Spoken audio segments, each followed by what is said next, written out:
Bienvenue au pied du baobab. Là, on discute principalement avec des entrepreneurs de la communauté noire. Je suis votre hôte, Sylvain. Et aujourd'hui, on a reçu notre deuxième invité, Joël Kofi de Alpha Barbe. Donc, comme vous vous le doutez bien, on a principalement parlé de barbe, donc d'entretien de la barbe. Qu'est-ce qui fait qu'une barbe soit en santé? C'est quoi les choses à ne pas faire? On a aussi parlé des produits qu'il vend pour l'entretien de la barbe. On a parlé de son parcours, on a parlé d'entrepreneuriat, on a parlé de plusieurs choses. Nous attendons autour de ça principalement. Donc je pense que ça va être un épisode qui va vous plaire, principalement pour ceux qui euh, veulent faire pousser leur barbe, qui ont eu de la difficulté, un peu comme moi, à faire pousser leur barbe, à bien l'entretenir. On vit quand même à une époque là où la barbe devient de plus en plus à la mode. Donc, je pense que c'est vraiment un épisode d'actualité. Donc, vous pouvez trouver Alpha Barbe sur les médias sociaux. Donc, par exemple, Facebook, Instagram. On tape pas Alpha Barbe sur les médias sociaux. Vous pouvez aussi également le trouver sur notre plateforme, lesfruitsdubaobab.ca. Si vous tapez Alpha Barbe, vous allez voir tous ces liens sur les médias sociaux. Donc, je vous invite à aller jeter un coup d'œil. Et sur ce, bonne écoute. Bienvenue Joël Merci, Sylvain. au pied du baobab, mon podcast. Donc, tout d'abord, comment est-ce que tu vas? Oh, ça Comment va tu vas bien. aujourd'hui? Oui, ça va super bien. Ça va? Tu gères en ce temps de pandémie? Oh, oui, oui. Ouais, pas Bon. trop déboussolé, de pas pouvoir faire des activités, de pouvoir sortir. Beaucoup, mais on se débrouille pour trouver les petites choses pour comme ça, Ouais, ambiancer la vie. ouais, moi je pense que s'il y a un truc qui me... Bah, il y a plusieurs, il y en a plusieurs, il y en a beaucoup. Mais de pas pouvoir aller au restaurant. Ça quand même, bon, c'est pas quelque chose que je fais comme tous les jours, on s'entend, mais de pouvoir sortir, j'aimais quand même bien ça. Mais là, bon, c'est pas possible. C'est pas Ouais, possible. c'est pas possible. C'est clair. Ouais. Donc, bah, tout d'abord, pour commencer, là, j'aimerais que tu nous expliques c'est quoi Alpha Barb. J'aimerais que tu nous parles un peu de l'histoire. Est-ce que tu as des partenaires? Comment est-ce que ça a commencé? Puis pourquoi? Oh, ok, d'accord. D'abord, au début, il n'y avait pas Alphabet. Comme vous le savez et tout, comme tu le sais et tout, c'est Mhm. une entreprise qui est venue bien après. Au début, c'était juste une personne, donc moi, qui voulait garder sa barbe et s'entretenir. Au début, je n'étais pas aussi fourni au niveau de, comme ça, du visage et tout. J'avais juste une couronne sur le côté Ouais, et tout. Et au fur et à mesure, je partais chez mon coiffeur. Il y avait des poils solitaires à côté, des poils qui poussaient seuls, pas trop jolis pour lui. Et il me disait à chaque fois de raser que c'est mieux ainsi. Mais un jour, je me suis dit non, je ne vais pas raser, je vais voir parce que je n'ai jamais laissé mes poils du visage pousser, même mes cheveux pousser autant. Donc, je m'étais dit, OK, c'est le moment de voir à quel point est-ce que je peux laisser et m'entretenir. Et c'est ce qui a fait au fur et à mesure, je partais, je disais au coiffeur de ne pas couper ma barbe et mes poils ont poussé. À cela, quand j'ai vu qu'il y avait réellement une pousse, je me suis tourné vers des produits en fait pour entretenir ma barbe. Sur le coup, je suis allé sur le premier vendeur à côté, j'ai pris une huile, je suis rentré. Je n'ai pas posé beaucoup de questions, juste une huile pour barbe, ils m'ont donné. Ça sentait bon, mais après avoir regardé le produit, j'ai vu que c'était fait à base de pétrole. Et je n'étais pas tellement satisfait en fait, puisque des produits à base de pétrole, c'est vrai. Beaucoup nous entourent sont faits à base de pétrole, mais pour que ça aille sur la peau, j'étais un peu limite. Donc là, en fait, je me suis comme ça recherché en fait des produits naturels qu'on utilise d'habitude. Et après mes recherches sur Internet, un peu surfé, demander aux filles autour de moi, elles m'ont dit qu'il y avait le beurre de karité et l'huile de ricin pour entretenir ses poils. Alors, je me suis tourné vers ces produits-là parce que j'en avais déjà et j'ai commencé à prendre soin de ma barbe. Ça, c'est un peu comme ça que j'ai commencé à prendre soin de moi pour ma barbe. Et après cela, lorsque je partais à l'école, dans mes courses, à l'église, beaucoup de personnes, hommes comme femmes, me disaient que j'avais beaucoup de barbe et tout. Pour moi, c'est normal et tout que je m'entretiens. Et je vais donner ma recette que entretenez-vous et tout, laissez pousser vos poils. Mais il ne savait pas comment. Donc, c'est ça qui m'a donné la petite puce que, OK, Joël, tu peux par exemple faire des produits pour la barbe. C'est ça, en fait, qui m'a motivé. J'ai d'abord commencé à développer les produits pour moi personnellement, faire des tests, utiliser l'huile de ricin, d'autres huiles et tout pour voir un peu, OK, quelles propriétés je peux avoir, quel actif peut être utilisé. Cela aussi m'a poussé, en fait, à aussi donner des produits un peu à mes amis autour de moi pour qu'ils testent et qu'ils me fassent des retours. C'est ce qui a fait que j'ai commencé, en fait, à travailler, pas professionnellement, c'est juste, on se le disait avec une amie qui s'appelle Anne-Christelle et une autre qui s'appelle Yolande. L'une était chargée en fait du marketing digital, l'autre un peu plus de la Mhm. comptabilité de qu'est-ce qui sortait. Elle m'aidait juste comme ça sur le temps libre. Et en développant les produits, j'ai vu que cela fonctionnait pour moi et ça entretenait en fait la barbe de mes amis et tout. Et je me suis dit, OK, c'est quelque chose que je peux faire, je peux vendre. C'est un peu comme ça. J'ai commencé à créer d'abord. Je me suis dit, OK, pour mieux vendre, je dois en fait créer une communauté. Donc, j'ai Mhm. d'abord créé la page Instagram et Facebook où je donne des petits conseils pour entretenir, pour que ça reste un peu dans la tête des gens qu'il faut Mhm. s'entretenir pour avoir une belle barbe et surtout être en santé. Parce que oui, c'est vrai d'avoir une belle barbe, mais si ta peau n'est pas en santé, ça ne fonctionnera pas. Donc, déjà des petits conseils sur Instagram, Facebook, entretenez-vous, entretenez-vous. Et lorsque j'ai vu que l'engouement était bien placé, c'est là que j'ai lancé les produits. Et j'ai trouvé le nom Alpha Barb en cours de route. C'est un peu l'histoire. Ok, ok, d'accord. Est-ce que tu dirais que, parce que si je me rappelle bien, tu m'avais dit que tu étais ingénieur dans quel domaine? C'était Alimentaire? alimentaire. Est-ce que tu dirais que ça a eu ça t'a aidé dans la confection des produits? Oui, beaucoup. Parce Ouais. que j'ai une base en chimie et j'ai bifurqué en génie alimentaire, ce qui m'a permis un peu, OK, de voir que ce n'est pas juste un produit, tu prends, tu le mélanges avec quelqu'un d'autre et c'est fini. Non. Il y a d'abord à quelle température tu vas faire le mélange, comment est-ce que ça va réagir après et qu'est-ce qui peut être fait pour protéger en fait comme ça, le produit que tu as créé des influences extérieures, c'est-à-dire des bactéries, moisissures Mhm. et du froid et du chaud. Ok, ok, je vois. Et c'est quand même intéressant là, que tu dises que euh, au début, tu n'avais pas de barbe, puis là, tu voulais quand même que ça pousse, tu avais des poils, Solitaire. ouais, des poils solitaires, tu disais. Puis ça, j'ai l'impression que c'est le parcours de beaucoup de gens. Euh, au début, bon, on n'a pas de barbe. Là, bon, ça commence à pousser, mais ça pousse pas exactement comme on le voudrait, right? Même moi, avec ma barbe, ça a pris du temps avant que ça pousse. Puis là, bon, là, j'essaie de laisser plus pousser, mais je suis encore très loin de ton niveau. Là où j'aimerais me rendre, ça va? Donc, Mhm. je trouve ça vraiment intéressant.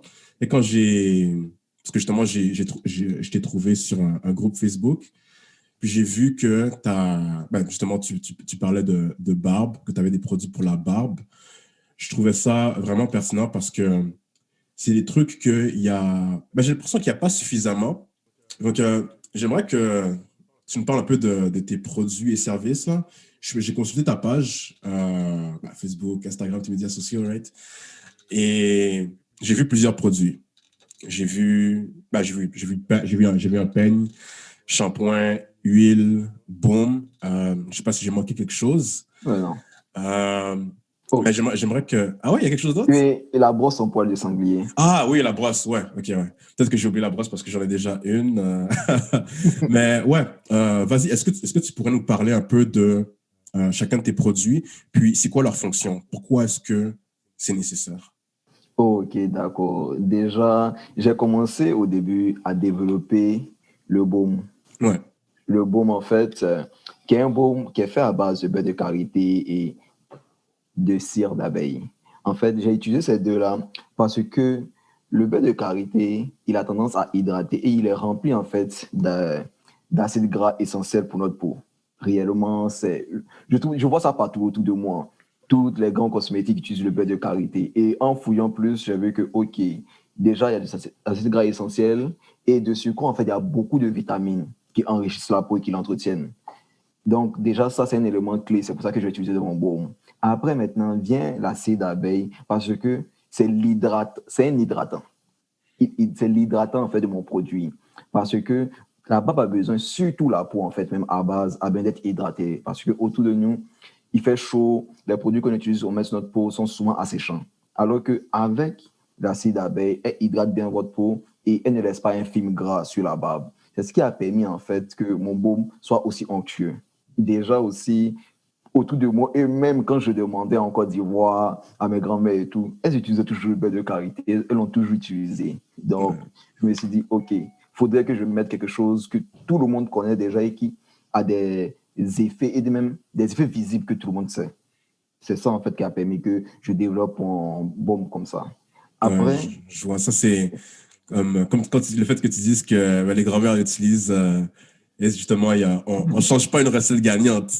non, pas du tout. Pas du tout. Ok.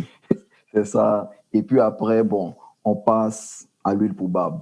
Ok. L'huile pour barbe, en fait, de ce que j'ai mis dedans, c'est l'huile de ricin. Mais ça, je me dis qu'il n'y a pas réellement de secret. Tout le monde connaît, même toutes les femmes autour de toi vont te le dire que c'est une huile magique. Mais ça n'a pas de magie, c'est juste que ça entretient, ça réduit l'acné en passant et puis ça calme les irritations. Ça calme les irritations, ce qui fait que ta Mhm. peau est moins sèche et ça hydrate en profondeur pour l'huile de ricin. Il y a aussi l'huile de ricin aussi dans le baume. Ok. Et aussi, je me dis que c'est une huile que beaucoup ont oublié, qui est l'huile de jojoba. Pourquoi? Ouais, ça aussi, j'en ai entendu parler, ouais. Parce que l'huile de jojoba, en fait, a deux propriétés que j'ai mis en avant. Déjà, elle est anti-séborique, c'est-à-dire que elle réduit la sécrétion de sébum sur la peau, ce qui fait que on n'a pas une peau grasse et la peau n'est pas, elle n'est pas brillante quand on fait des photos et tout. Déjà, il y a ça. Et surtout, elle est non comédogène, c'est-à-dire que elle ne bloque pas les pores, ce qui permet en fait d'avoir une peau toujours hydratée et aérée. Ça, c'est le plus important. Ok. Juste pour les auditeurs, puis même moi aussi, là, mais pour confirmer, le sébum, c'est ça qui. C'est un peu le gras de la peau, n'est-ce pas? Ok, Exactement, parfait. oui. Ok, C'est ok. ça. Parce que en appliquant beaucoup d'huile, on peut se dire que, OK, on aura une peau super grasse, que ça ne sera pas joli, ou ça ne sera même pas, bon, je peux dire intéressant, mais non.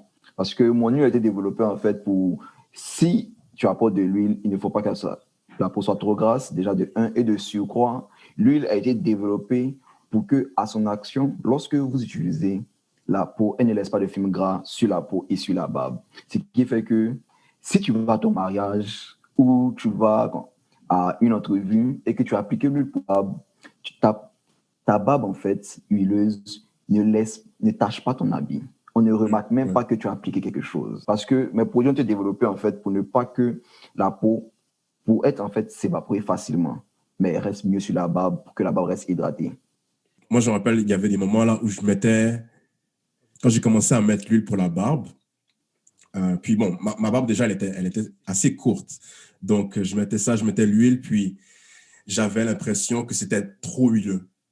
C'était trop huileux parce que bon, en même temps, il y avait quand même des moments là où je touchais ma barbe, puis là, Mhm. bon, justement, ça jouait là. Chez souvent, ils disent que faut pas toucher, right?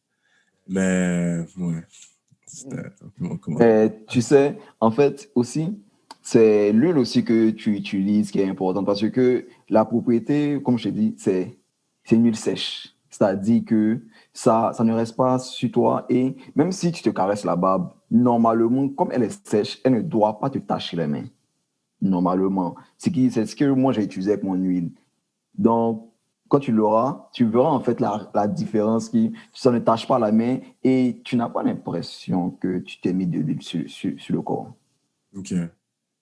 Puis, est-ce que c'est quelque chose que tu suggérais quand même pour quelqu'un? Bon, là, tu vois, bon, ma barbe, j'ai réalisé déjà un peu là, c'est très court. Est-ce que c'est quelque chose que tu recommanderais quand même Oui? pour Oh, une oui. aussi peu? OK, OK, OK, parfait, cool. Oh, oui, oui. Parce que en fait, c'est un peu comme un hydratant que tu appliques sur toi. Mhm. Il est vrai que, ok, tu n'as pas la barbe, mais le but n'est pas juste la barbe, le but est la peau en fait. Parce que Ouais. si ta peau n'est pas bien entretenue, Même si tu as une barbe, tu seras toujours en train de soit te démanger, avoir des boutons sous la barbe et même tu peux commencer à perdre tes poils juste parce que la peau en dessous n'est pas entretenue. Ok, C'est ça ouais. en fait l'élément clé. C'est pas juste, OK, tu as la barbe, tu utilises les produits, mais c'est plutôt, est-ce que tu entretiens ta peau? Comment ta peau est aérée? Qu'est-ce que tu fais? Ouais, je vois ça. C'est ça. Ça fait du sens, ouais. Ouais. Et puis, comme autre produit, j'ai le shampoing pour barbe et tout que j'ai développé. Lui, l'élément, bon, il est fait à base d'eau déjà pour hydrater la barbe, mais ce que j'ai ajouté est l'huile de coco parce que je cherchais une contrepartie à l'acide d'abeille pour hydrater en fait la barbe. Et j'ai utilisé l'huile de coco parce que déjà, c'est riche en acide laurique et tout, et déjà, c'est protecteur et antipelliculaire. Quelque chose que je me dis, c'est important quand tu finis d'entretenir ta barbe et tout, quand tu finis de la laver. Déjà aussi, elle revitalise la peau et la renforce.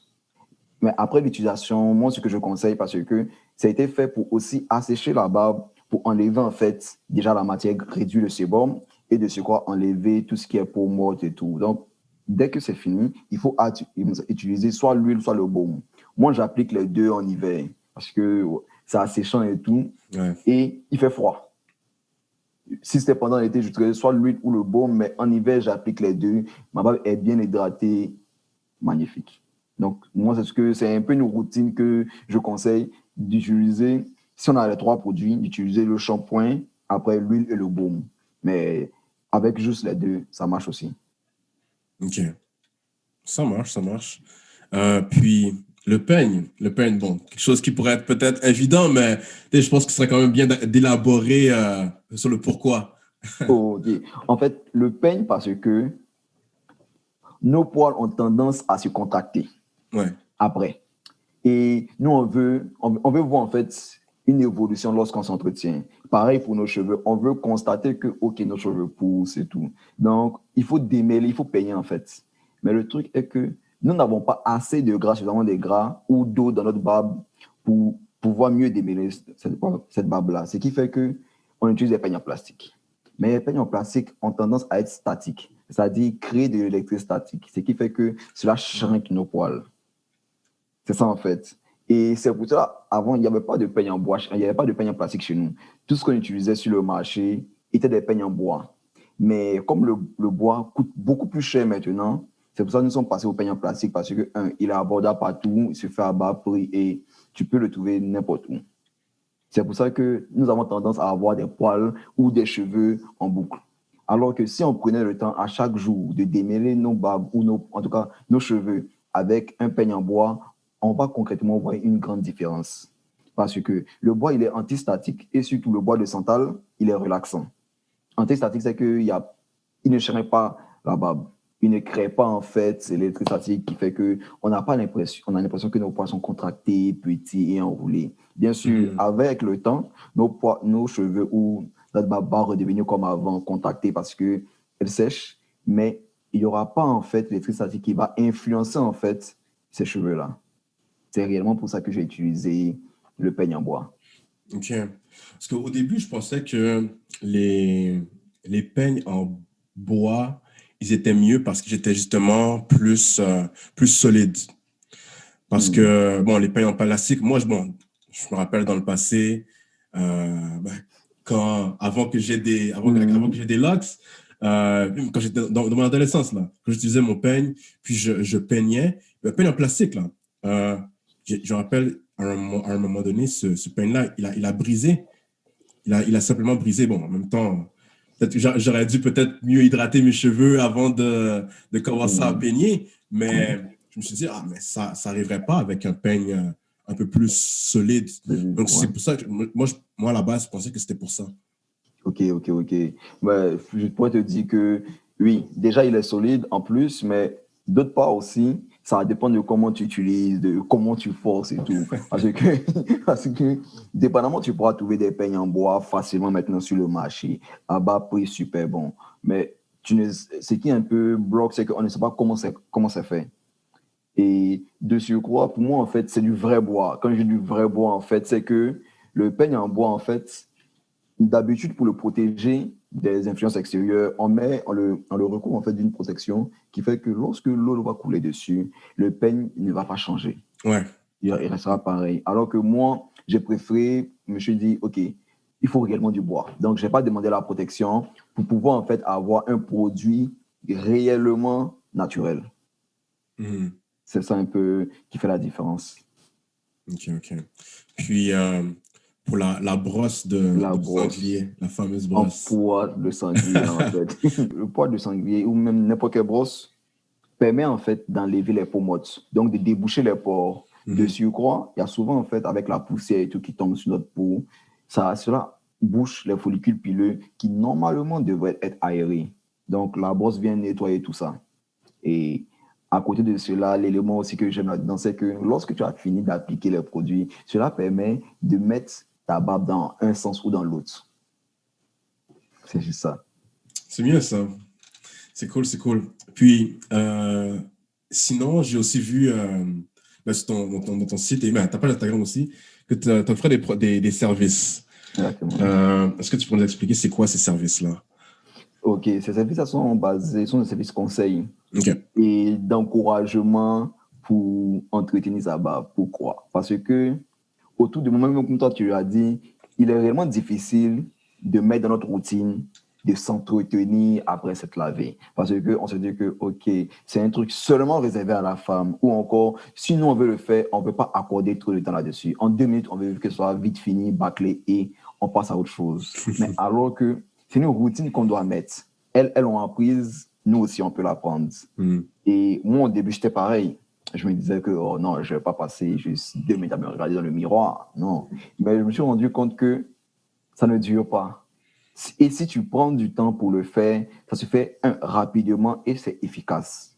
C'est pour ça, en fait, que je me suis dit, OK, d'autres personnes sont comme moi, forcément, de ne pas vouloir perdre de temps à se mettre dans Ouais. le miroir, à regarder est-ce que j'ai bien fait. Donc, mieux vaut leur conseiller pour leur dire, OK, tu n'es pas seul dans ce cas-là. De surcroît, oui, au début, tu vas croire que tu prends trop de temps, mais c'est parce que tu ne sais pas faire. Si tu apprends, tu ne verras même pas le temps passer. Et un entretien, ça se fait en moins de 2 minutes. Donc, c'est un peu là le service déjà pour conseiller, pour mettre dans la routine. Et à côté de cela, c'est OK.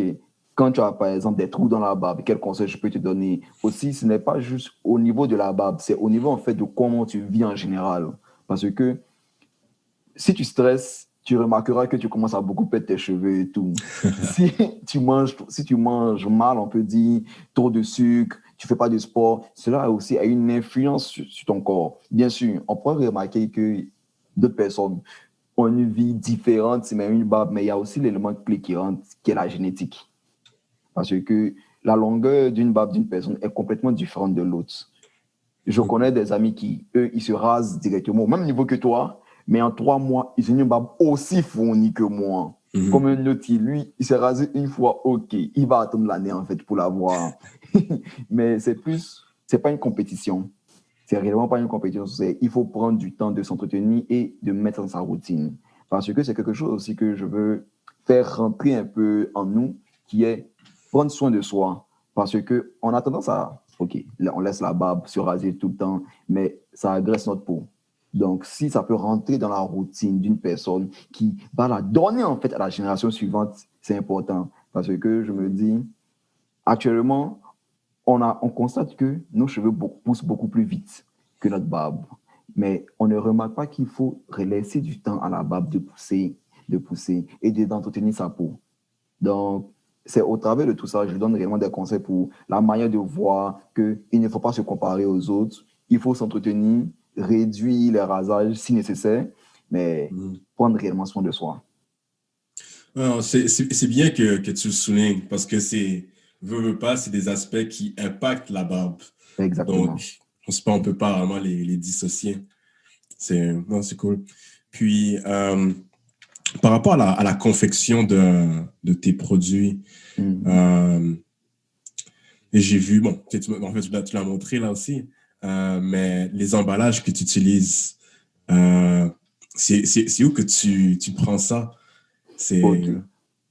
Avant même d'y penser, je me suis dit, OK, quel emballage est, le meilleur, la qualité et aussi la matière en fait de l'emballage. Donc, j'ai vu que, OK, d'autres utilisent en verre pour une meilleure protection et c'est beaucoup plus joli en verre de ce que moi j'ai vu et d'autres utilisent en plastique. Mhm. Et la première huile que j'avais utilisée était en plastique. Et je me suis dit, mais pourquoi?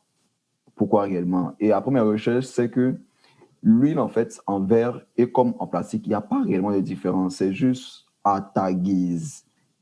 Donc, moi, je me suis dit, si tu mets dans la douche et que ça risque de se casser, ou encore quelqu'un peut Mhm. jouer, le verre n'est peut-être pas recommandé. Il faudrait peut-être que la personne même soit beaucoup plus habituée à cela et réserve ses produits à côté. Donc, je me suis dit, OK, je vais commencer de surcroît avec des produits en plastique d'abord. C'est pour ça que mon emballage, il est en plastique. Pour protéger au cas où tu échappes ton, ton huile ou ton shampoing pour ne pas que dès que tu l'échappes, ça se casse et que tu sois maintenant venir à payer en fait un autre. Déjà, il y a ça. Et puis pour l'emballage, l'étiquetage, tout ça, a été fait ici avec une compagnie québécoise. Mais maintenant, pour trouver ou prendre, j'ai trouvé des sites en ligne et un ami m'a recommandé Alibaba. Je suis allé, j'ai vu qu'il offre réellement une grande quantité de produits. Donc, je me suis dit, OK, je vais faire affaire avec eux pour commander mes produits, mes emballages. Ok, ok, d'accord. Euh, puis, par rapport au peigne, Le les peignes, peigne. ça, c'est... est-ce que tu les fais toi-même ou... Non, pour le moment, je ne le fais pas moi-même parce que actuellement, déjà, il faut trouver du bois pour le faire. Et je me dis, il faut que j'ai des compétences, en fait, dans la menuiserie, ce que je n'ai pas. Et je me suis dit, OK, je vais donner ça à une équipe en sous-traitance pour pouvoir, en fait, me donner ce que je demande et me faire le logo et tout. C'est pour ça aussi que j'ai commandé les produits, le peigne et la brosse à l'extérieur. Ok, ok. Ouais, je vois. On doit faire des concessions un peu là. Exactement. Mais non, c'est bien. Puis par rapport au fait que l'emballage soit fait en verre, en plastique, j'avais pas pensé à ça. C'est vraiment un bon point. C'est vraiment un bon point. Je sais bien que tu y aies pensé. Puis sinon, par rapport à... Parce que si je me trompe pas, tout produit qui peut aller sur la peau ou alimentaire au Québec, il doit avoir bon, je pense plus pour les produits alimentaires, là, mais une fiche de valeur nutritive, aussi une liste Exactement. d'ingrédients. Oui, Est-ce que c'est aussi le cas pour oui. tes produits? Ouais, ok. Oui, oui, tu verras en fait qu'il y a une liste des ingrédients et tout. Bien sûr, pour le cosmétique, on ne demande pas de savoir en quelle quantité en fait tu as utilisé, mais plutôt il y a un sens dans lequel c'est mis. C'est-à-dire que si tu remarques sur tous tes cosmétiques, le premier nom qui est inscrit, c'est celui qui a en plus grande quantité. C'est un peu ça. Ça te permet de savoir que, par exemple, ton cosmétique hydratant, l'eau est l'élément clé qui est là à 50%, mais ce pourcentage-là peut varier. C'est-à-dire que tu peux avoir un cosmétique où l'eau est à 30% et tout le reste fait du 10% pour que ça atteigne les 70. Donc, déjà, ça te dit un peu quel élément qui est en plus grande quantité. De surcroît aussi, comme tu sais que l'élément enfin et celui qui a en plus petite quantité, c'est celui aussi sur lequel il faut tabler pour voir s'il y a des impacts mineurs ou majeurs sur la peau. Parce qu'il y a des réglementations de savoir que, par exemple, tu peux utiliser des produits que normalement tu trouveras partout, qu'on te dirait cancérigènes, cancérogènes, mais c'est parce que en grande quantité, oui, cela a des impacts cancérigènes, mais en petite quantité, cela n'a pas d'impact. Ok. C'est-à-dire qu'à 0,01%, tu pourrais être safe. C'est un peu. Et moi, un produit, il y a sans parabènes, sans silicone et tout, juste des produits naturels parce que je me dis, on peut trouver des alternatives à ces produits-là. Mais c'est pour ça que je les ai fait comme ça, naturels et sans produits chimiques. Ok. Oh, c'est bien ça. C'est une bonne réponse. Puis, une autre des raisons pour lesquelles je voulais discuter avec toi, c'est que la barbe, ça a quand même... c'est un peu un symbole, hein?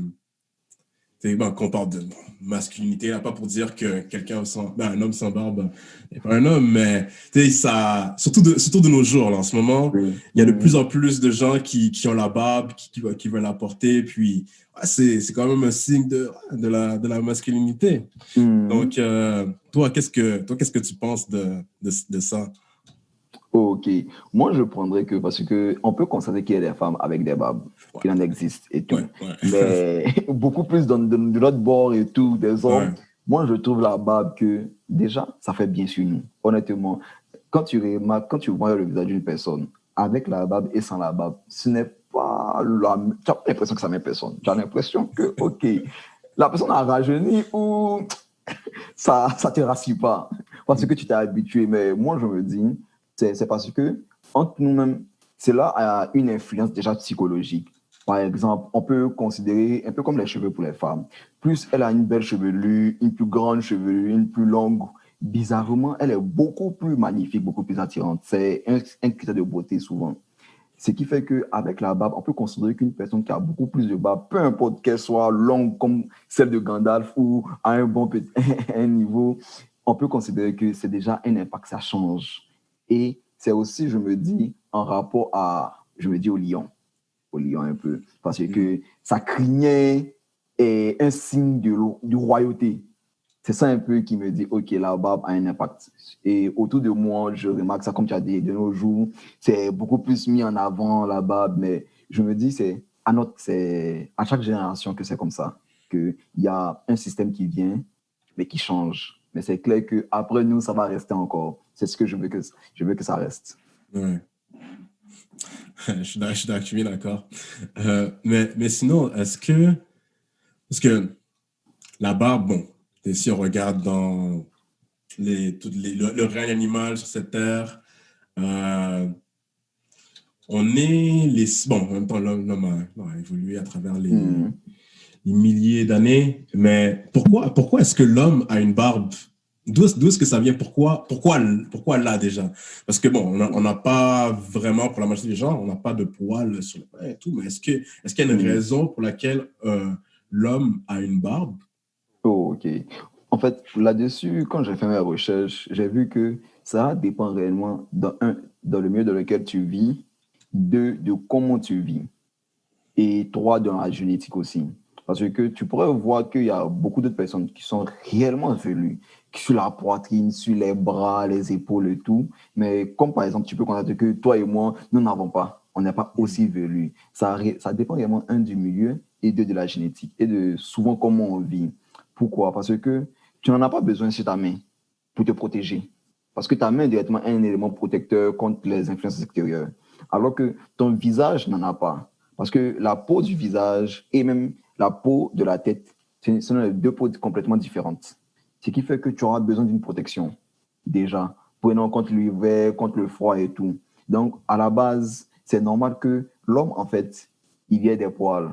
Parce que aussi, quand tu feras les recherches, on te dira aussi qu'il y a les hormones, en fait, qui jouent aussi, qui rentrent en ligne de compte, puisqu'on en produit beaucoup plus, ce qui fait que cela stimule, en fait, la pousse de la barbe.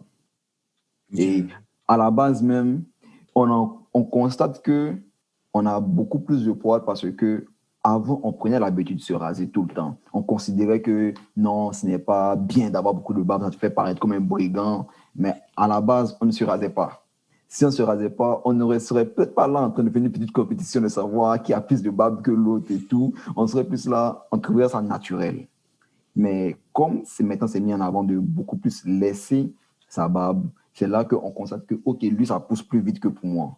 Mais sinon, de base, les poils sont là pour protéger notre visage et à quoi on fait la production d'hormones. Ok, d'accord. Puis, sinon, par rapport à...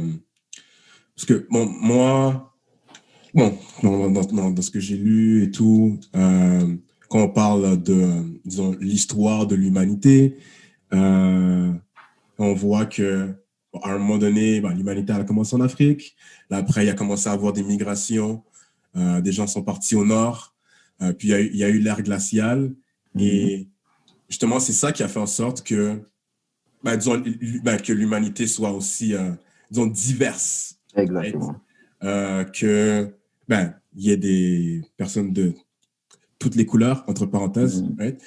Et de ce que j'avais lu, justement, le fait d'être plus poilu Mhm. ben, en Europe, là, au nord, c'était pour pouvoir plus se protéger par rapport au froid.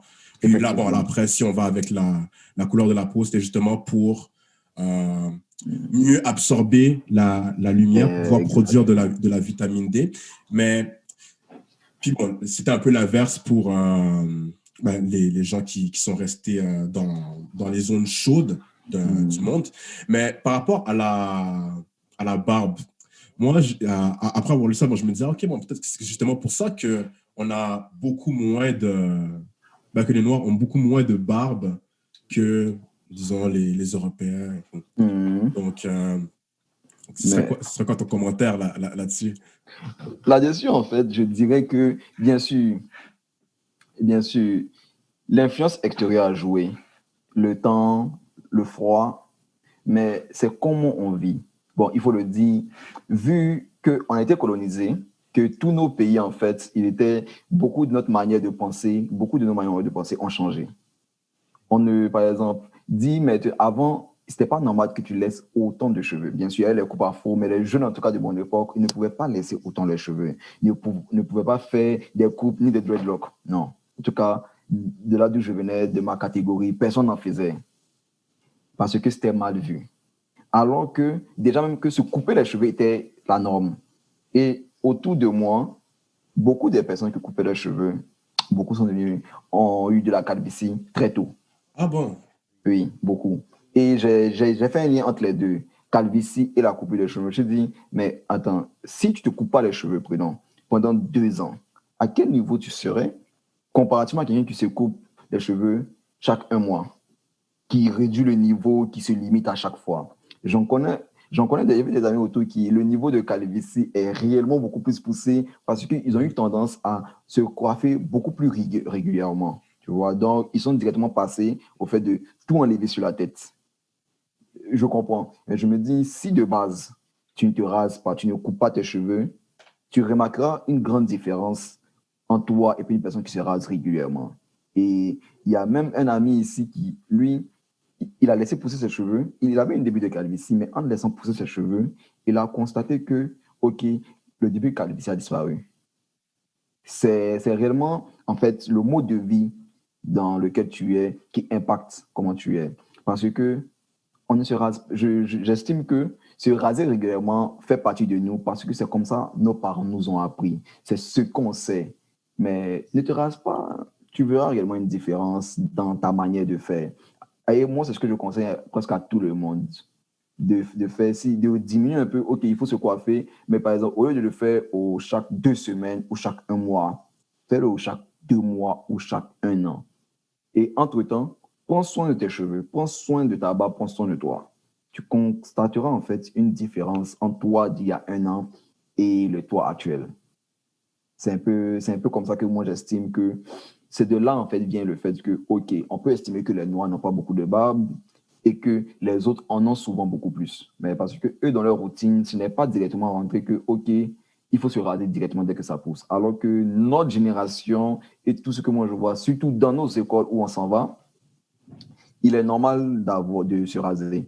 Un enfant qui vient beaucoup de cheveux, non, il faut te couper les cheveux. Ou encore, une fille qui vient beaucoup de cheveux, il faut se couper les cheveux. Et je me dis que cette manière de faire a influencé généralement toute notre génération à aller vers beaucoup se coiffer. Se coiffer, c'est bon. Déjà, on a de beaux cheveux, mais c'est comment se coiffer déjà qui est important. Est-ce qu'il faut tout diminuer, dépendamment du style? Il y a déjà ça. Et de surcroît, bon, je dirais du côté un peu de la femme, parce que elle, dès le bas âge, il faut lui couper les cheveux pour qu'elle aille à l'école.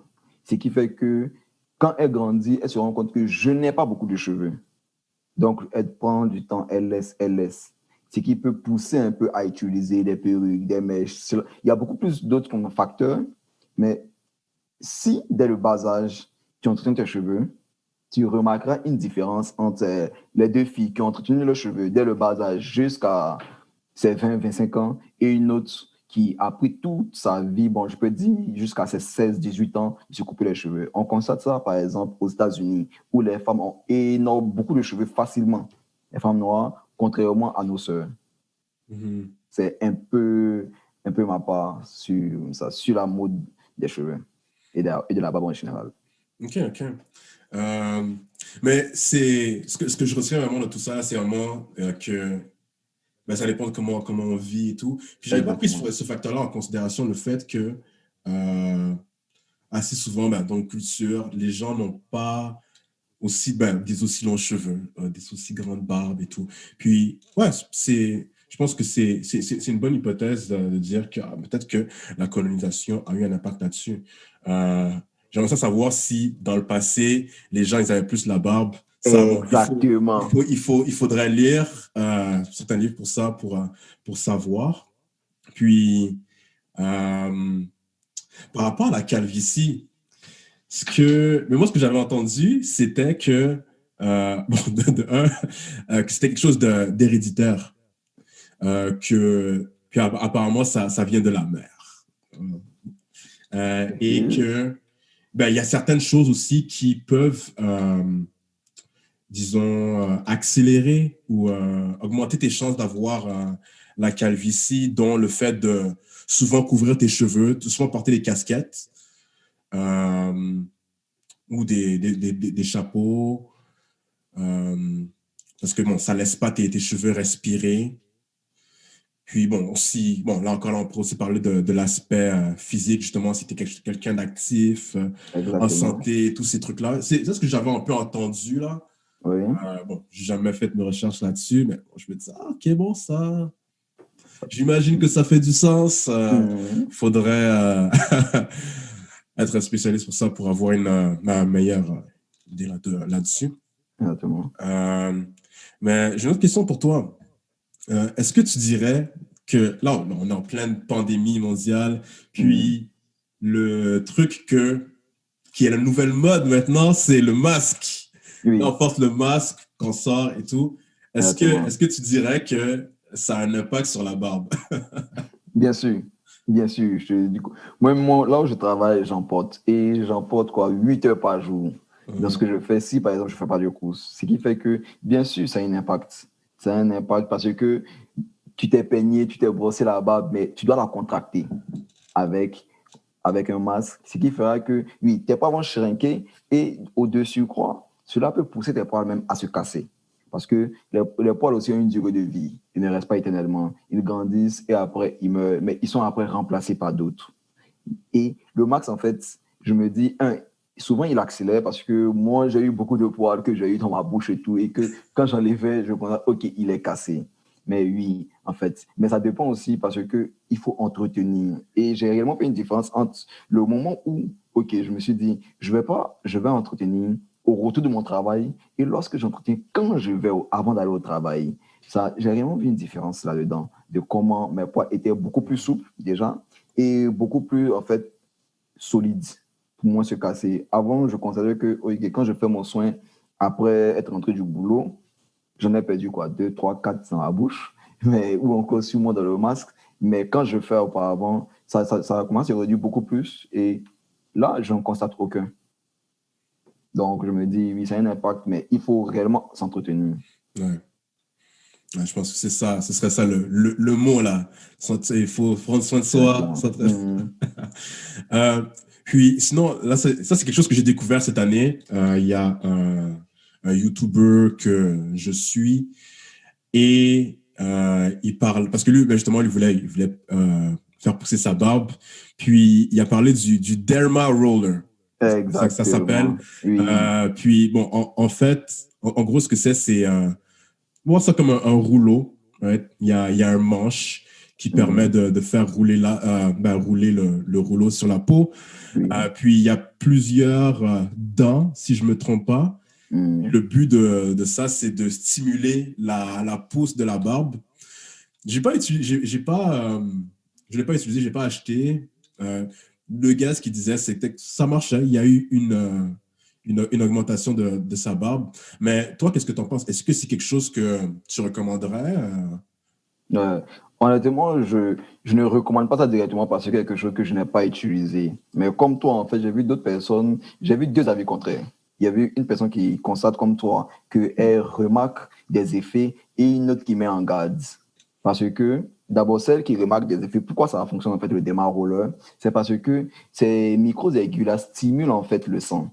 Et ce sang-là, en fait, ça donne une barbe beaucoup plus dense. Mais cela ne fait pas pousser le poil. Pourquoi? Parce que s'il n'y a pas de follicule pileux à l'endroit où l'aiguille est passée, il n'y aura pas de pousse de barbe. C'est-à-dire, je te prends un exemple, tu passes le démarreur sur ton front ou sur ton nez. Non, il n'y a pas de follicule pileux là-bas. Donc, tu ne constateras pas une pousse de poil. Mais dépendamment des personnes dessus. Mais maintenant, si tu utilises dans un endroit où il y a des poils, des follicules pileux qui sont en sommeil, ça va stimuler en fait la pousse. Et là, moi, je suis complètement d'accord, c'est le cas. Mais ça a été fait en fait auparavant, le démarreur, pour utiliser un autre produit en plus, qui est le minoxidil. Et ce produit-là, en fait, était un produit qui était utilisé pour l'hypertension. Mais les personnes qui l'utilisaient ont constaté que, OK, on a une beaucoup pousse de poils. C'est ça, en fait, que l'avis contraire a tablé là-dessus, a dit que, OK, il faut utiliser le minoxidil, en fait, en plus de le Diderma Roller pour une bonne pousse. Alors que ce produit est utilisé contre l'hypertension. Donc, comment vous pouvez l'utiliser, en fait, pour accélérer la pousse? Bien sûr, il était développé, comment on appelle ça, le minoxidil, mais pour la barbe, mais le produit à base, c'est pour l'hypertension. Donc, à trop l'utiliser, tu peux remarquer en fait qu'il y a des effets secondaires. Par exemple, des maux de tête, tu peux avoir en fait le vertige. Mais de base, le démarreur, il n'est pas à proscrire. Si une personne veut l'utiliser, elle peut l'utiliser. Mais c'est de savoir en fait, est-ce que là où elle passe, est-ce qu'il y a des follicules pileux déjà de un, et de deux maintenant, de ne pas être pressé d'avoir la barbe. Parce qu'en étant pressé, tu peux trouver sur les réseaux, sur Internet, facilement énormément de produits qui sont dits des vitamines, qui sont dit que ça accélère la pousse. Mais ces vitamines ne feront pas apparaître de follicules pileux sur ton visage. Ça va juste te donner de l'énergie, mais pas plus. Stimuler les poils déjà là, donc augmenter la densité, le volume, mais cela ne fera pas apparaître de poils là où il n'y en a pas. Donc, moi, je suggère aux gens d'utiliser des démarreurs s'ils le veulent. Mais l'idée là derrière est il faut réellement être patient. On ne fait une course avec personne. C'est surtout le but de s'entretenir et prendre soin de soi et de comprendre, en fait, de se comprendre soi-même, en fait. Ok, c'est un bon point, ça. J'avais pas pensé à ça, justement. Qu'il faut qu'il y ait déjà comme tu as dit, des follicules pileux à cet endroit-là pour qu'il y ait vraiment une barbe qui pousse. Ouais, non, c'est un bon point. Parce que moi, je me dis ça. Parfois, il y a des trucs qu'on voit sur Internet, puis on se dit, ah, mais ouais, ça a l'air de marcher. Tu fais un raccourci, puis là, tu dis, ah ouais, d'accord, ça fait du sens. Exactement. Mais j'avais pas pensé, j'avais pas vu les choses comme ça. Ok, d'accord. Euh, Sinon, bon, là, toi, t'es ça. En fait, récemment, t'es devenu entrepreneur, Oui. si je ne me trompe pas, right? Mhm. Ça fait combien de temps? Bon, je te dirais que ça a pris juste 4 mois. Il y a 4 mois? Oui, il y a 4 mois. En Ok, fait, ce que ok. je faisais auparavant, c'était que, bon, je n'appelais pas ça dans le partenariat, mais je me disais Ouais, plus, j'aidais les autres. Tu vois, je ouais. voyais ça comme du bénévolat parce que je donnais des conseils sur les réseaux au travers de mon Instagram. Mais j'ai commencé à faire cela il y a un an réellement. Il y a un an. Et c'est au fur et à mesure que j'estime que c'est quand j'ai lancé l'entreprise, quand j'ai lancé le produit, que je me dis que je peux me faire appeler entrepreneur à ce Mhm. niveau-là. C'est un peu ça. Ouais, ouais.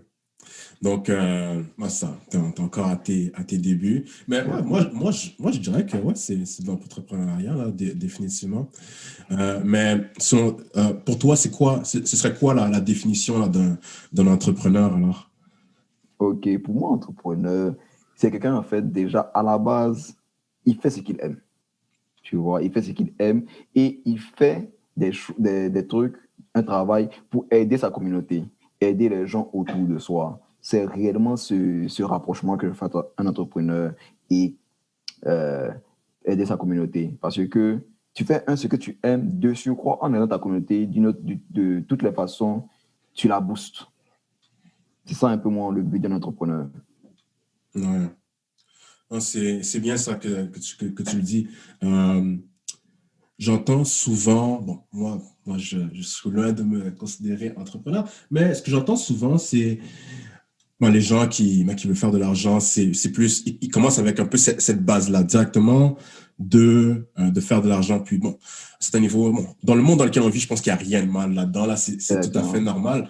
Mais de donner, comme tu as dit que tu faisais du bénévolat, tu le vois un peu comme du bénévolat, je trouve que c'est une bonne chose.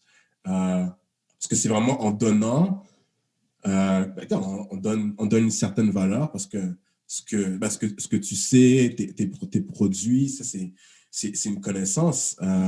Puis justement, ça a une valeur.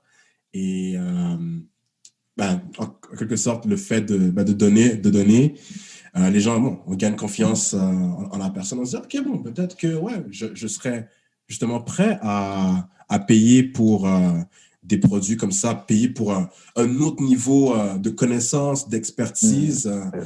Puis, ouais, non, je pense que c'est bien.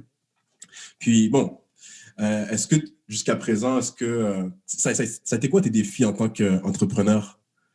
Déjà, en fait, mon premier défi, je pourrais dire, était la matière première.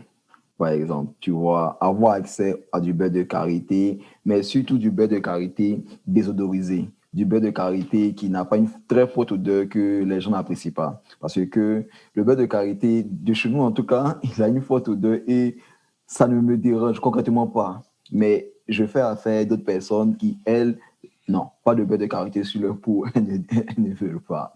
Pas parce qu'elles n'en veulent pas, mais c'est parce que c'est une forte odeur et elles ne sont pas habituées. Et déjà, c'était de trouver un beurre de karité désodorisé. Et déjà même, c'est quelque chose que je suis en train de chercher de trouver et tout.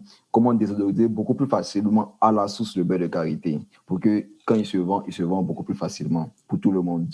Et ça, mon premier défi a été de trouver en fait la matière première.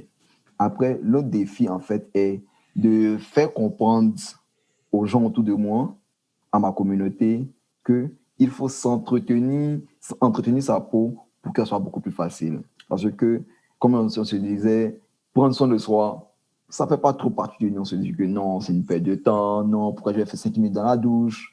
Mais alors que si dès le bas âge, on t'avait appris cela et tu avais fait de cela une routine comme se couper les cheveux, tu ne te prendrais même pas la tête à savoir mais pourquoi je vais prendre 5 minutes à s'entretenir.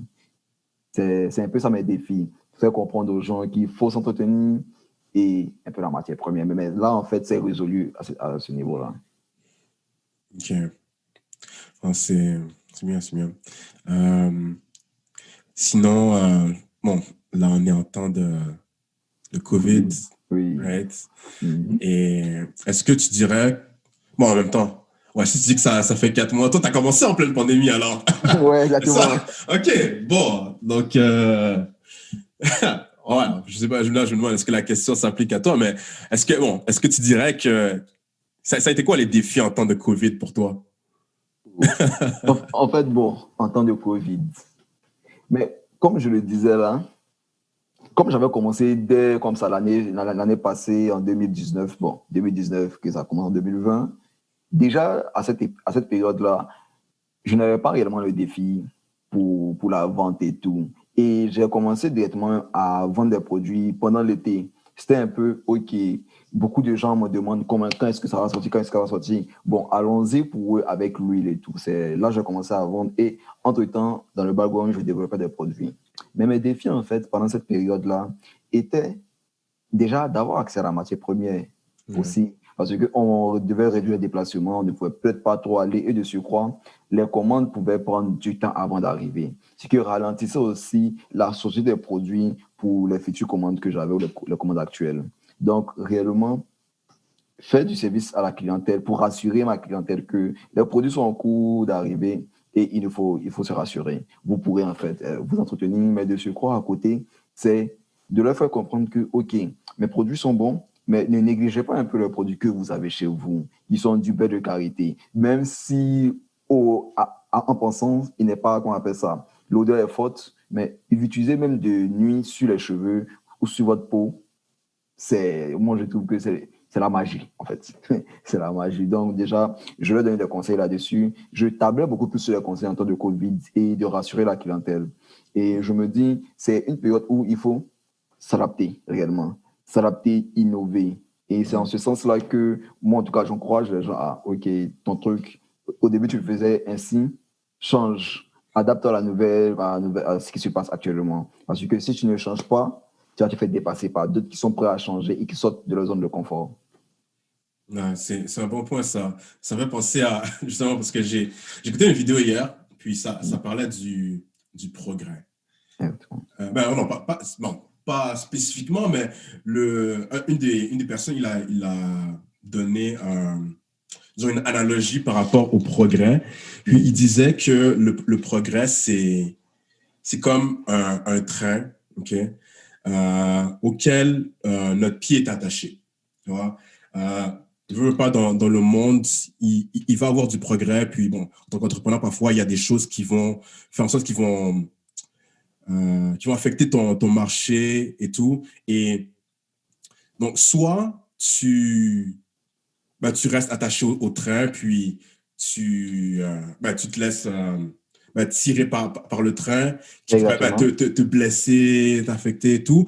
Ou sinon, tu rentres dans le train et tu prends les rênes et tu t'adaptes un peu. Exactement. Bon. Je trouve ça intéressant. Je ne sais pas si c'est la meilleure des analogies, Mhm. mais ouais. Au final, ouais, il faut s'adapter. Puis je pense que, comme tu dis, Euh, c'est quelque chose qui est nécessaire. Et déjà, j'ai vu là que ton site, justement, on peut commander. Justement, c'est là où j'ai pu commander. Puis surtout aujourd'hui, c'est important, si on vend des produits, d'avoir un site spécifique là où les gens ils peuvent accéder, puis acheter les produits et tout. Donc, ouais, non, je pense que c'est bien. Maintenant, comment est-ce que tu définirais l'excellence? L'excellence. L'excellence, en fait, je définis ça comme beaucoup d'humilité. Beaucoup d'humilité. Parce que j'estime que quand on est meilleur, quand on est bon, ça se définit en fait au travers d'autres critères. Ça peut se voir, par exemple, pour un joueur d'être le meilleur dans son équipe, ou souvent, en fait, d'être celui qui pousse les autres. Mais dans le milieu dans lequel je suis en général, je me dis l'excellence, c'est quelqu'un qui apporte un plus aux autres et qui est meilleur dans ce qu'il fait, qui est réellement meilleur, qui lui-même le sait déjà, et les autres le savent, mais qu'il aussi l'apporte un peu plus aux autres. C'est un peu comme ça, moi, je définis l'excellence. Pas juste celui qui est le plus reconnu, pas celui qui vend le mieux, mais celui qui a en fait le soutien de sa communauté, des gens autour de lui et qui s'y donne à fond pour être meilleur. OK, OK. Puis sinon, si on va un peu plus spécifique, un produit excellent, comment est-ce que tu définirais ça? Un produit excellent, c'est celui en fait qui rentre dans les critères du client. OK, Parce que beaucoup en fait ont une peau sensible. Donc, ouais, ils veulent en fait avoir des produits qui ne les agressent pas. Donc, le produit sera excellent s'il respecte les critères du client. C'est pour cela que mes produits ont été développés dans ce sens-là, pour ne pas agresser la peau et pour ne pas en fait qu'il y ait apparition de vertiges, de problèmes. Parce que les produits autour de nous sont faits pour une large majorité de personnes, mais souvent ne sont pas faits pour une personne spécifique, puisque nous sommes différents. Donc, déjà, c'est pour ça que j'ai tablé plus sur des produits naturels, parce que ceux-ci, en fait, sont accessibles pour tout le monde et n'impactent pas totalement tout le monde. Ce qui fait qu'un produit que moi, je définirais, en fait, qu'il est excellent, c'est celui, en fait, qui respecte la clientèle, qui respecte surtout les critères de la communauté. OK. C'est comme ça. C'est un bon point ce que tu as dit. Tu as dit que euh, il y a beaucoup de produits qui sont définis pour une large quantité de personnes. Puis, j'ai l'impression, bon, il y a beaucoup de produits que c'est le cas, right? Et ça fait en sorte qu'il y a certaines personnes ont réagi différemment et tout. Puis j'ai l'impression que là, de plus en plus, on essaie d'avoir des produits qui ciblent des besoins spécifiques. Je pense que c'est une bonne chose. Ouais, je pense que et on peut pas. C'est le one size fits all. Mhm. Bon. Ça peut marcher, ça peut être plus rapide peut-être, mais de prendre soin d'avoir vraiment des produits qui conviennent à disons, dès que tu es plus spécifique, je pense que le mieux ce sera généralement. Exactement. C'est sûr, bon, il peut avoir d'autres conséquences à ça, mais bon, ça, je pense que lorsque ça vient de la santé, peut-être que c'est mieux. You Ouais. know?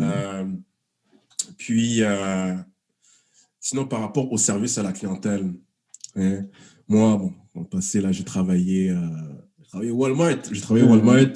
Je pense que c'était le plus long emploi que j'ai occupé le plus long emploi étudiant que j'avais occupé. Puis bon, on parle beaucoup de service à la clientèle et tout. Puis il y a eu des moments là où j'ai eu à faire face à des clients qui n'étaient pas très gentils, pour dire ça brièvement. Exactement, ouais. J'ai dû évidemment aider d'autres clients qui étaient super gentils, super sympathiques et tout. Mais bon, je dirais quand même que le service à la clientèle, que tu deals avec des gens moins gentils que d'autres ou pas, ça reste le service à la clientèle. Oui. Mais toi, est-ce que tu pourrais donner un peu ta définition de service à la clientèle? Est-ce que pour toi, ce serait un peu la même chose? Comment est-ce que tu le définirais? Ou si tu as quelque chose à rajouter par rapport à ça? Oh, c'est un peu comme tu l'as dit, je te rejoins sur ce plan-là. C'est réellement traiter des personnes, mais pas juste des inconnus. Ce sont des personnes qui t'ont fait confiance et qui veulent te faire confiance à l'avenir pour leurs besoins. Souvent, ces personnes-là ne savent pas en fait vers quoi en fait est table. C'est pour cela que souvent elles posent des questions, elles veulent avoir de plus en plus d'informations. Donc, je me dis en fait que c'est le moment de les mettre en confiance, de leur faire comprendre que, OK, vous avez fait le bon choix de venir chez nous et nous allons répondre à toutes vos questions. Et même s'il n'y a pas de réponse maintenant, donnez-moi quelques minutes, moi je vais y répondre. Donc c'est un peu comme ça. C'est-à-dire, souvent je discute avec des personnes qui veulent savoir pourquoi en fait, par exemple, il y a une différence entre l'huile et le baume, pourquoi utiliser le peigne. Je prends du temps pour qu'elles comprennent pourquoi utiliser l'huile, le baume, le peigne, le shampoing et tout. Et dessus, pourquoi peut-être les utiliser ensemble, combien et comment les utiliser pour que elles puissent comprendre dans le sens dans lequel je veux les mettre dans l'entretien, de prendre soin de soi, de comprendre que si tu ne prends pas soin de soi, ça ne marchera pas. Donc, le service à la clientèle, c'est quelque chose que je tape beaucoup là-dessus. Je veux, comme ça, je veux parler à mes clients pour mieux les connaître aussi. Ouais. Ah, ça, c'est ça que j'avais senti déjà là, avant de poser la question là. C'est le fait que tu parlais au moment de conseiller beaucoup les gens parce qu'il y a beaucoup bon, si on pourrait dire de désinformation Exactement. par rapport à la barbe et tout, on peut dire. Donc, ouais, vraiment d'éduquer les gens puis de les aider le plus possible, puis de s'adapter à leurs besoins. Je pense que c'est Exactement. vraiment essentiel. Sinon, ouais, je pense que ce sera peut-être ma dernière question, mais est-ce que OK. ça t'est déjà arrivé? Bon, en même temps, c'est assez récent pour toi, de ce que j'ai compris. Puis, est-ce que ça t'arrive qu'on te demande d'avoir des rabais pour des produits? Et je pense souvent, j'ai l'impression que beaucoup d'entrepreneurs ont eu à faire face à des questions du genre. Mhm. Oui, oui. Si toi, c'est le cas, puis comment est-ce que tu réagis par rapport à ça? OK. Moi, de cette question-là, je vais donner un petit conseil directement à tout le monde qui est, bien sûr, on pose ces questions-là, mais toute la connaissance existe. Par exemple, moi, je n'avais pas pensé sur le coup, mais un client m'est déjà revenu pour ça, que tes produits sont trop chers. Et sur le coup, tu te dis, mais tu veux penser que maintenant, mes produits ne sont pas trop chers, j'ai mis du temps. Mais tu penses comme toi. Le client, lui, ne le sait pas. Lui, il ne connaît pas ton produit. Il est intéressé à l'acheter, mais il se dit, pourquoi je vais l'acheter? J'ai vécu 20 ans comme ça, 25 ans, ne pas acheter ton produit ne va pas me faire arrêter ma vie. Mais c'est plutôt comprendre pourquoi il le dit. Ce qui m'a poussé en fait à, OK, quand il m'a posé cette question, j'ai pris du temps un peu pour me reposer à un moment la question. Pourquoi est-ce que je payerais mon produit? Pourquoi est-ce qu'une personne qui n'entretenait peut-être pas sa voix auparavant ou qui l'entretenait un peu régulièrement va venir prendre mon produit? Ce qui m'a permis un peu de me mettre à la place du client, de voir comment il verrait en fait. C'est quelque chose en fait que je n'avais pas fait auparavant. Je m'étais déjà mis à la place du client, mais pas dans cette vision de savoir qu'on peut me demander des rabais. Et de surcroît, j'ai commencé à mieux lui répondre qu'en fait, le produit est développé pour vous, pour votre peau. Je t'ai cité les non-comédogènes qui réduisent les produits, réduisent l'irritation, entretiennent la peau, ce qui a permis en fait de rassurer le client. De surcroît, je lui disais aussi qu'il a déjà des rabais en fait sur le site. Déjà, il y a une livraison gratuite, comme ça, vu qu'il paye le pack premium, ça lui donne la livraison gratuite. Et en s'abonnant déjà, il a un rabais de 10%, ce qui a permis de le mettre à l'aise et il a automatiquement passé la commande. Mais je me dis que sur cette question-là, même si on commence, même si on peut demander des rabais, même si d'autres personnes veulent un rabais, ou même vont te le dire clairement que, vu le prix, moi je préfère aller chez ton concurrent qui lui, ou encore aller sur Amazon, où tu pourras en fait trouver le produit à $20, tout un pack complet, avec même un rasoir électrique là-dedans, que tu recevras ça en 2 jours ouvrables.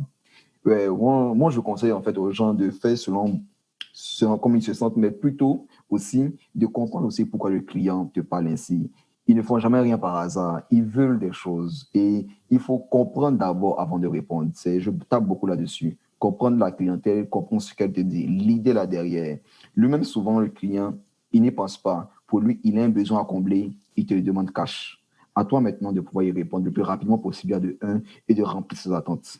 Parce que c'est un client, mais au plus d'être un client, c'est une personne, c'est une fenêtre vers ton produit.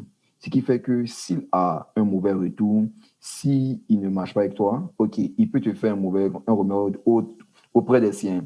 Bien sûr, ça ne veut pas dire que cela va baisser en fait la confiance des autres vis-à-vis de toi, mais cela aussi tu peux au travail de lui trouver une personne qui parlera de toi autour de lui en fait. Donc, te faire une publicité et de surcroît, ramène beaucoup d'autres personnes à prendre soin d'elle, à venir vers toi. Donc, c'est comprendre réellement les questions du client avant d'y répondre. Ouais. Non, c'est bien que tu dis ça. Ça me fait penser à un petit proverbe que j'avais entendu, que un client mécontent, ça fait plus de bruit qu'un client content. Exactement. Ah, ça fait réfléchir là. Tu te dis, ah, OK, bon, faut quand même prendre en considération qu'est-ce que les gens qui sont pas contents ils disent. Exactement. Puis, ouais, non, ça va justement avec ce que tu dis. Oui, oui, oh, Euh, beaucoup. Sinon, pour finir, est-ce que tu aurais des conseils pour les jeunes entrepreneurs ou les gens qui veulent se lancer dans l'entrepreneuriat? Euh, OK. ouais. Déjà, par rapport à ça, en fait, moi, je dirais aux autres d'être préparés. Parce que tu peux être là, avoir une idée géniale, que cette idée va réussir, que ça sera Facebook. Mais, mais il faut réellement savoir que, ouais, le marché n'est pas réellement ce que tu crois. Parce que plus tu fais des recherches là-dessus, plus tu pousses, tu verras que c'est pas parce qu'il y a 100 personnes qui veulent ton produit avant qu'il ne sorte, que ces 100 personnes vont être réellement tes clients. Tu vois, il peut arriver que, OK, il y avait 100 personnes au début, mais qu'à la fin, tu ne trouves qu'une seule personne qui est prête à aller jusqu'au processus d'achat. Ça, si tu n'es pas prêt mentalement, cela peut te décourager concrètement. Mais comme quelqu'un me l'a dit, un homme en fait me l'a dit, il m'a dit une entreprise, ce n'est pas ce que tu crées en 1 an, 2 ans. Une entreprise réellement pour voir si elle est stable et si elle peut aller très loin, normalement c'est 3 ans. C'est de voir au bout de 3 ans, parce qu'il y a une courbe de montée. Et à un moment donné, ça va baisser. Est-ce que l'entreprise va pouvoir innover, va pouvoir toujours garder la clientèle toujours intéressante, tu vois? Et c'est un sens que moi, pour moi, c'est quand tu te lances, ça peut paraître soit fort mentalement et aussi soit entoure-toi d'une très bonne équipe. Ça joue beaucoup là-dessus parce que seul, on va loin, mais ensemble, on va beaucoup plus loin. Et je me dis, oui, tu peux faire beaucoup de choses, mais d'autres ont d'autres visions qui peuvent apporter un plus. Donc, toi, tu es fort, par exemple. Moi, je prends l'exemple, je sais me débrouiller en confection de produits, mais peut-être que sur le côté marketing, je n'ai pas de connaissances. Ce qui, en fait, va m'apporter par un ami. D'un autre côté, je n'ai pas de connaissances sur le service à la clientèle, par exemple. Ce qui est encore un ami qui travaille au service à la clientèle dans la communication peut me donner des idées de comment réfléchir ou encore faire de la comptabilité, comment demander. Réellement, sans toute une très bonne équipe, ça joue beaucoup. Et pour moi, c'est quelque chose que je peux dire, ça m'a aidé dans mon entreprise. Ok. C'est un peu ce que je peux dire comme mot de fin. Ah, je pense que c'est un bon conseil. Ouais, je suis tout à fait d'accord avec ça. Je pense que assez souvent, on veut faire les choses soi-même. Exactement. On a de l'orgueil et tout. Donc, toujours de s'entourer des bonnes personnes, d'aller chercher des conseils. Je pense que c'est essentiel, comme tu as dit. Seul, on va. T'avais dit, Seul, on ouais, va loin. ouais, non, c'est seul, on va vite. Seul, on va vite, mais Oh, mhm. ensemble, on va loin. Je pense que c'est ça, non? Mais non, si je me trompe pas, Oh, c'est ça. ouais, je pense bien. Ouais, Bon, c'est c'est ça. que j'ai dû changer. On Seul, va on va vite, vite, mais ensemble, ensemble, on va loin. Ouais, je pense que c'est on ça va le loin. problème. Ouais. OK. Ouais. Mhm. OK. OK, parfait. Bon. Ben, je te remercie OK. Et d'avoir pris puis, part à j'ai mon en fait, podcast. Oui.